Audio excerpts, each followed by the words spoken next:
87 dari kelas A02.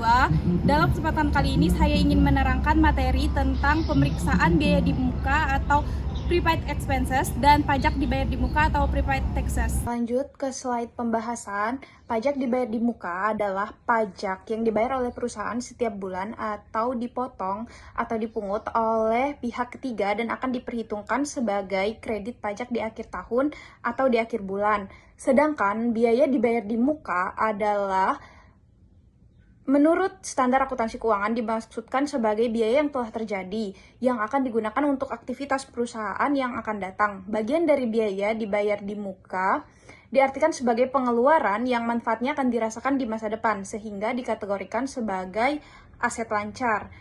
Terus lanjut ke slide berikutnya yaitu sifat dan konsep dasar. Sifat dan konsep dasar yang pertama yaitu biaya dibayar di muka atau prepaid expenses. Sifatnya yaitu aset lancar yang mencerminkan pembayaran di awal untuk barang atau jasa yang manfaat ekonominya akan dinikmati di periode mendatang.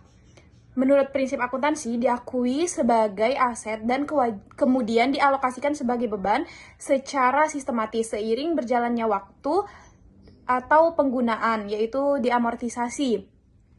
Biaya ini awalnya dicatat sebagai aset, lalu dialokasikan atau diamortisasi ke periode yang menerima manfaat. Sedangkan pajak dibayar di muka atau prepaid taxes sifatnya bagian dari pembayaran pajak yang melebihi kewajiban pajak untuk periode berjalan, sehingga menjadi hak atau aset bagi perusahaan untuk diperhitungkan di periode berikutnya. Contoh utamanya yaitu pajak penghasilan dibayar di muka dan pajak bumi bangunan PBB yang dibayar untuk tahun berikutnya. Slide berikutnya yaitu contoh-contoh umum. Contoh pajak dibayar di muka, yaitu yang pertama ada pajak penghasilan PPh pasal 25 dibayar di muka. Terus yang kedua ada pajak bumi dan bangunan PBB untuk tahun fiskal depan. Terus yang ketiga ada pembayaran pajak yang menyebabkan lebih bayar akan menjadi pajak dibayar di muka. Terus ada pajak tahunan atau PPh 29 yang dibayar lebih di tahun berjalan dan akan diperhitungkan di tahun depan. Contoh biaya dibayar di muka yaitu ada sewa dibayar di muka atau prepaid rent, dan asuransi dibayar di muka atau prepaid insurance, ada iklan dibayar di muka, dan ada bahan habis pakai atau supplies. Ke slide berikutnya, di sini ada slide ke-6 yaitu ada tujuan pemeriksaan atau audit objektif. Secara umum, auditor bertujuan untuk memperoleh keyakinan memadai bahwa yang pertama di sini ada kelengkapan atau completeness. Semua biaya dibayar di muka dan pajak dibayar di muka yang seharusnya dicatat sudah benar-benar tercatat dalam laporan keuangan, tidak ada yang terlewat. Terus yang kedua ada hak dan kewajiban atau right and obligations. Perusahaan memiliki hak atas manfaat ekonomi dari biaya dibayar di muka, misalnya hak untuk menggunakan properti, sewa, dan kewajiban terkait. Misalnya ada kewajiban untuk mematuhi persyaratan kontrak sewa. Terus di sini ada yang ketiga, ada keberadaan dan keterjadian atau existence atau occurrence, yang dimana artinya biaya dibayar di muka dan pajak dibayar di muka harus benar-benar ada pada tanggal neraca dan transaksi yang mendasarinya benar-benar terjadi. Terus di sini ada poin keempat, ada penilaian dan alokasi atau valuation and allocation, yaitu dimana artinya biaya dibayar di muka dan pajak dibayar di muka dinilai dengan tepat sesuai dengan prinsip akuntansi yang berlaku. Misalnya biaya perolehan dan dia alokasikan ke periode yang tepat atau melalui amortisasi tersebut. Terus yang kelima ada pengungkapan atau presentation and disclosure, yang dimana artinya biaya dibayar di muka dan pajak dibayar di muka disajikan dan diungkapkan dengan jelas dan informatif dalam laporan keuangan sesuai dengan standar akuntansi yang berlaku atau SAK, ETAP atau IFRS. Memeriksa apakah internal kontrol yang cukup baik atas biaya dan pajak dibayar di muka. Memeriksa apakah biaya yang mempunyai kegunaan untuk tahun berikutnya sudah dicatat sebagai biaya dibayar di muka. Terus ada memeriksa apakah biaya dibayar di muka yang mempunyai kegunaan untuk tahun berjalan telah dibebankan atau didistribusikan sebagai biaya tahun berjalan.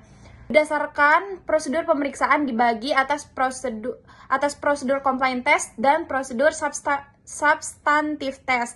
Prosedur compliance test yang pertama itu Arti dari prosedur compliance test ini adalah yang pertama pelajari dan evaluasi internal kontrol atas biaya dan pajak dibayar di muka. Terus yang kedua ada periksa kelengkapan bukti-bukti pendukung kayak bukti setor pajak, faktur pajak, bukti pemotongan pajak. Terus yang kedua itu ada lakukan test transaction atau periksa sampel transaksi dan bandingkan dengan dokumen dasar. Terus yang kedua, prosedur yang kedua yaitu ada prosedur substantif test atau contoh untuk prepaid rent dan sewa dibayar di muka.